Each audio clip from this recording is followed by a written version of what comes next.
apparently one of the best trains in the whole of India. This is a Vande Bharat train, which is a very good company in here. In India. And behind me is the glorious Vande Bharat. The craze you are seeing isn't just of Vande Bharat.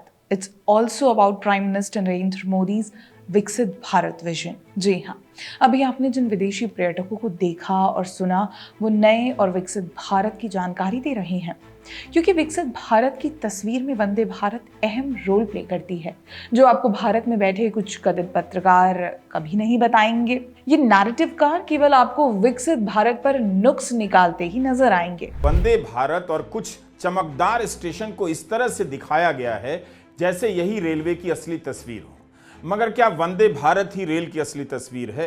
Ravish जी बिना सिर पैर की बातें कर अपने ही देश के खिलाफ नेगेटिविटी फैलाते जरूर नजर आएंगे, मगर इनके YouTube चैनल पर आपको कभी भी देश में बदलते और उभरते वर्ल्ड क्लास इंफ्रास्ट्रक्चर की तारीफ तो छोड़िए, इंफॉर्मेशन भी नहीं मिलेगी। नमस्कार, मैं हिमांशी और ऐसी जानकारी और पॉजिटिव न्यूज़ के लिए देखते रहिए the pamphlet. How do you feel about this place? I like it. It's clean, comfortable. It looks like the train in Western countries. Yeah, it's very big and I think you can also recline your seat. Video में आपने देखा कैसे ये विदेशी पर्यटक वंदे भारत में यात्रा के दौरान बता रहे हैं कि Vande Bharat train world class infrastructure है और ये पश्चिमी देशों यानी फॉरेन कंट्रीज की ट्रेन की तरह है। दोस्तों, बात ऐसी है कि एक समय था जब भारत की छवि विश्व भर में किसी पिछड़े देश जैसी थी। न विकास, न रोजगार, न बेहतर इंफ्रास्ट्रक्चर। सीधे शब्दों में कहूँ तो शायद भारत को तब कोई सीरियसली नहीं लेता था, पर आज भारत में भी तेजी से विकास हो सकता है। यहाँ का इंफ्रास्ट्रक्चर भी वर्ल्ड क्लास का हो सकता है। भारत भी जो संकल्प करे उन्हें पूरा कर सकता है। ऐसे में अब मोदी सरकार के कार्यकाल में विकसित भारत संकल्प के चलते भारत का इंफ्रास्ट्रक्चर वर्ल्ड क्लास होने लगा है।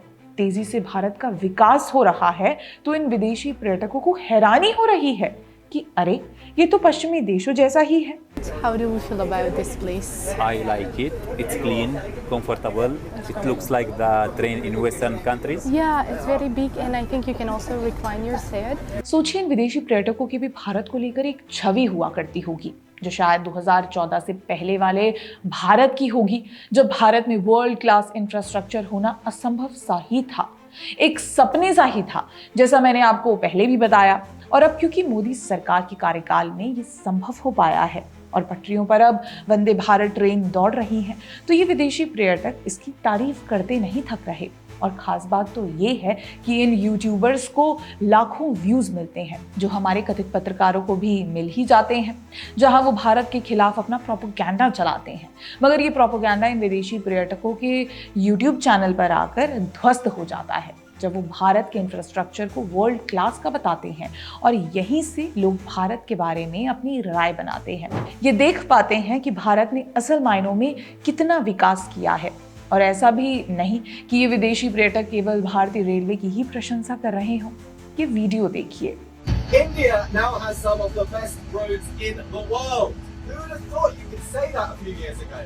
But it does, and I know that because I've just travelled over 2,500 kilometres by road from Tamil Nadu and now we are heading towards the Himalaya. ये वीडियो ज्यादा पुराना नहीं, पिछले साल का ही है, जहां ये विदेशी पर्यटक बोल रहा है India has now some of the best roads in the world. अब हमें शायद ज्यादा जानकारी देने की जरूरत नहीं, विदेशों से आए पर्यटक खुद आपको विकसित भारत की तस्वीर दिखा रहे हैं। हम तो केवल ये चाहते हैं कि हमारे ये वीडियो उन कथित पत्रकारों तक भी जाएं जो विकसित भारत में आज भी कमी निकालने का काम करते हैं, नुक्स निकालने का काम करते हैं, ताकि उनके प्रोपेगेंडा की दुकान चलती रहे। लेकिन उनके इस प्रोपेगेंडा की दुकान में अब ताला लगाने हम हाजिर हैं विद फैक्ट्स। इसीलिए बने रहिए द पैम्फलेट के साथ। धन्यवाद।